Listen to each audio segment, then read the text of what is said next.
Hello everybody and welcome back. It has been a couple of days since I've given an update. Not much has happened. It's been a very calm week. Just want to start off by saying it's been a pretty good week. I didn't go out, eat food at all. I didn't buy any stuff that I didn't need. I did go to a thrift store today and I spent $10.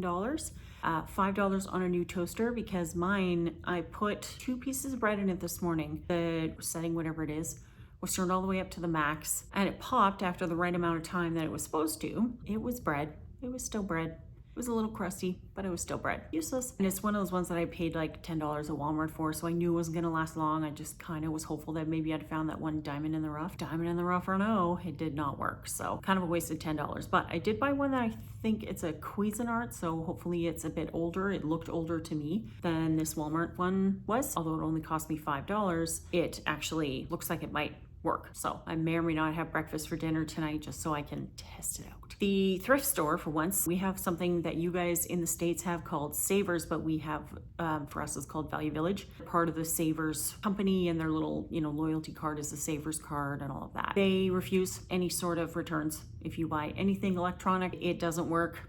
Oh well, you spent the money, it's yours now. Same thing with they basically don't do returns at all. I think it even says right on their website, no returns accepted. Can't quite remember. The toaster that I got, according to the lady that was up front at this place that I went to, said that, if it doesn't work, then bring it back within a couple of days of buying it. This little sticker that's on it will show to me that we tried it and that it did get warm. We obviously didn't, try to bread in it and make toast. We did test it, it did turn on, it did seem to get warm. So, if it doesn't fully work the way you expect, bring it back. And I was like, wow, I didn't even know any sort of a secondhand store would ever do that. So that was great. 8x8 cake pan. I've wanted to try to get more beans in my diet because I know I need it. I know everybody needs it. People love beans. I just have never been one of those people. I mean, I love the sugary, slightly, it's a little bit sugary. I can't remember what it's called. It's got like brown sugar and not good for you at all. Those are basically the only beans that I would ever eat.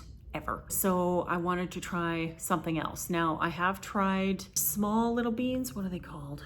The ones that you put in soup. I can't remember, but they have green ones and red ones. Some of them take very, very long to cook. Some of them are great in soups and stews, and I hate them. They are a texture disaster. They're about as good as chewing on wet sweaters, if you understand that reference at all. It's not even really a reference. It's just something my sister and I have talked about, just something that just makes you go, oh, because chewing on wet sweaters gives me a terrible feeling in my face. So the texture-wise, it's not great. I've never actually had a full bean dish that I have loved.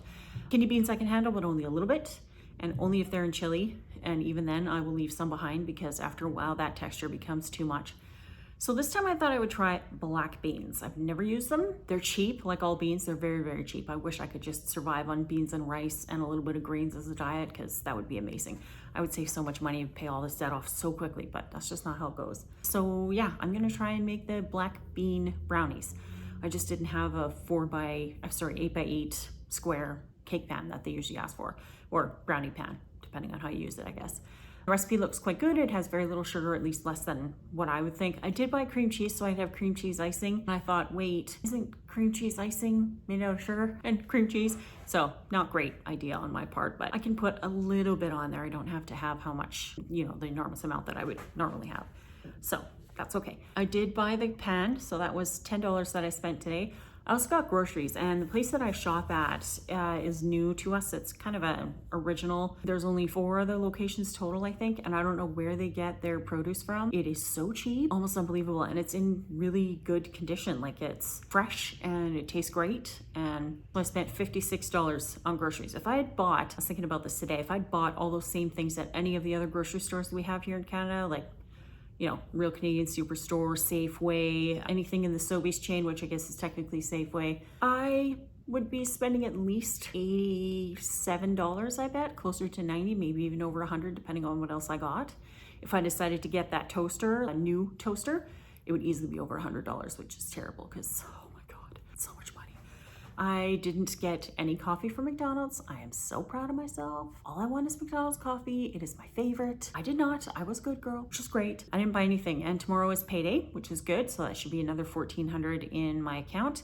I have, because of the grocery shopping, I've got about 125 left over. So that will go to, well, I don't know. What I was going to do originally was sort of take every payment that I get and split it up into pieces, like percentages, as in like 10% goes to savings and then 45% to one bill, 45% to the other. So in other words, in this case, one would be to the line of credit and the other would be to the credit card. And then once those are finally paid off, all of it will go to my car. Because my interest rate is so low on the car, even though it is by far the biggest balance, it's going to be the one that I pay off the last. I actually think I'm going to pay off the credit card more. So I may just do the regular payment that's for the line of credit, because they do it with, it's like, there is a minimum payment every month, and it's not like $10 or $20 like on a credit card, but it's more like 200 and what is it this time, 280 maybe, can't quite remember. So I'll make that payment, just a regular payment out of my regular account.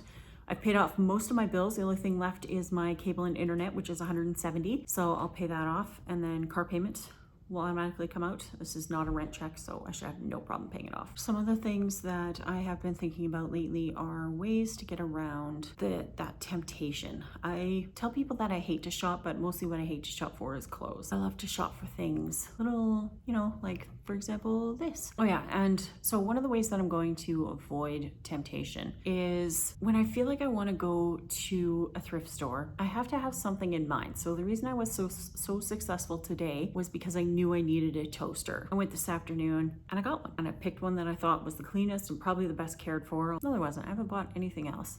It was a relatively good week, very low stress, which helps because I do understand that when I get stressed, I tend to eat much worse than I normally would. The consumption of the crap goes way up because it's just how I console myself. It always kind of has been. I've never really properly learned how to deal with stress, frustration, anxiety, all of it. So I just buy bad food and it makes me feel better. Even if it's only for a couple minutes, it always feels like it's worth it while I'm eating it. And then once it's over, I always feel like crap. Next day, and I'm like, oh, I'm never gonna do this again. Like, that was so stupid. Why did I do that? And then I do it again. So far for the last week, I've been really good. Haven't really bought anything. I think that's all I have for you this week. I would love to hear your stories. What are things that you're trying to do? Tips and tricks you can give me? Any sort of help you can offer? Book referrals. I've read quite a few, but not all of them. Hope you had a wonderful second week of January. We'll talk to you soon.